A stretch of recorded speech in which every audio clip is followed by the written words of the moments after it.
Hello humans! I'm back from Gamescom 2018 and I got to check out Generation Zero. This is going to be my last impression video of Gamescom 2018, but there's still one or two more Gamescom videos coming up. And be sure to check them out because they're going to be something interesting, I promise you guys that. So what I want to say off the bat is Generation Zero is a very early game. It had like 2 guns, 2 enemies, a simple area, nothing of narrative going on. It was very simplistic, more a proof of concept than anything. So it's hard for me to say, hey, get excited for this, or this is going to be nothing good. All I can do is go through the things I saw, and maybe that will spark your interest. And if my impressions don't convince you, you can always sign up for the beta, which you can do on their website.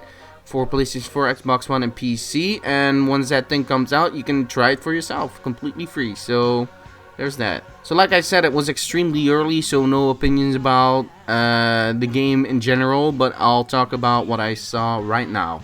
So this was a cooperative game where me and a friend were walking around in a big open environment, a lot of woods and a little harbor town. At first I thought this game was going to be like Left 4 Dead, and while it has some elements regarding Left 4 Dead, it's not like that. For one, you've got an inventory where you stash your items, your health kits, your ammo, your weapons. And as far as weapons go, we saw only 2 weapons, a simple pistol and a shotgun.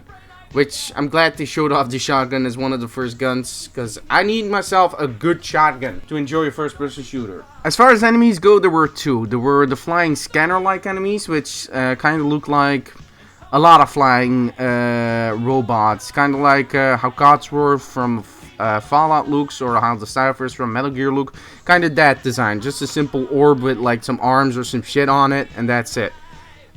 They were fairly weak, and even though it didn't happen or I didn't notice it because my headset was busted, I presume that if they spot you and you don't kill them in time, they spawn more enemies. The other enemies we saw were robot doggos. Like, they were fairly big, bigger than a regular doggo for sure. And they just kept pouncing on us. There were quite a few of them. It wasn't just 1 or 2. They usually came in packs, and they were a bit more difficult to take down.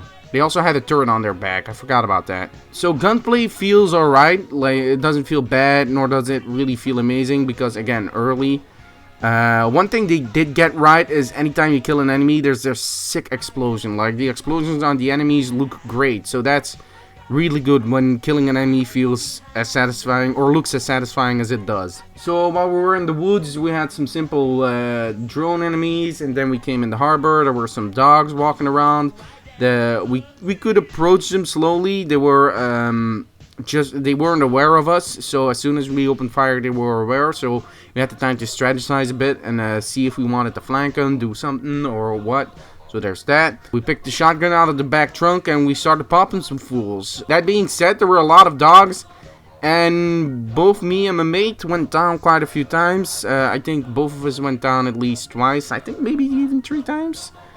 And yeah, once you're down, you only have your pistol, and your friend needs to revive you. Like, I'm looking at the fucking Gamescom footage, and these guys are at around the same area I was, but they found a bunker and this giant-ass fucking robot that looks fucking rad, but we didn't see that, so that sucks. Of course, there were medkits to heal yourself. It takes a while to heal, so keep that in mind. As far as the characters goes, it's a very 80s aesthetic. That's also something I need to mention.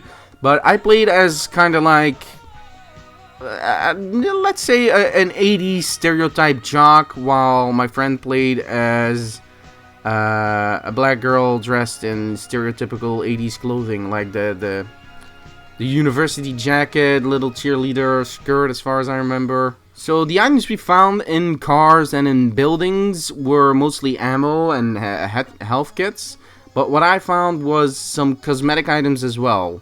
There's some cosmetic items in the game which you can get, and these range from, I think we found 1 jacket for the girl, and for me we found a different haircut.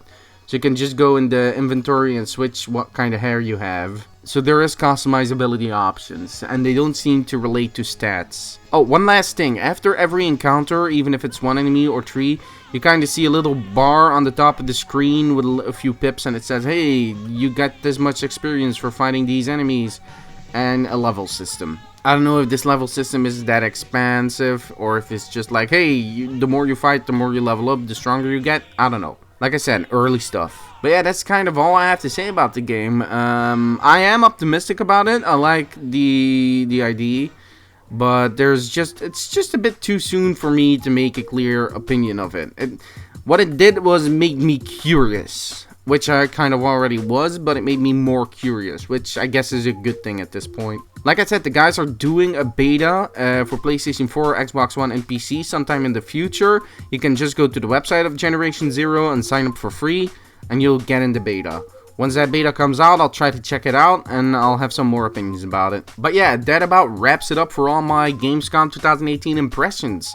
I wanted to do one of Dead or Alive 6, but honestly, since I lost the footage, it's also not kind of worth it talking about it, because I barely remember anything about it. I just remember it being Dead or Alive, so that's cool. But that's not all. I'm doing one more video that's going to be coverage of Gamescom 2018 where I talk about all the indie games I checked out. At the last day of Gamescom, it's now an annual tradition for me. At the last day, I go to the indie booth area and I just walk around and look at a lot of indie games and play a few, and that's what I'm going to do. I'm going to be talking about the games I saw and the games that left their mark on me. If I played them or not, I'll talk about that as well, but mainly I'll talk about the games that you might want to keep an eye out for. And after that, one last video that's going to be me showcasing a whole bunch of goodies I got from Gamescom. And guess what? You can get those goodies. The point of that video is to show you guys what you can get through a goodie bag. I'm going to be doing a giveaway of all the stuff you see. Now, I haven't figured out how many goodie bags I'm going to do and how I'm going to do it, or how you're eligible to win a goodie bag, but we'll figure that out as we go. Keep an eye out for that one, because that's going to be great. Free stuff, am I right? So I hope you guys enjoyed my coverage of Gamescom 2018, and even though it's not over, I'm going to say goodbye, and I hope to see you next year. Goodbye, amigos!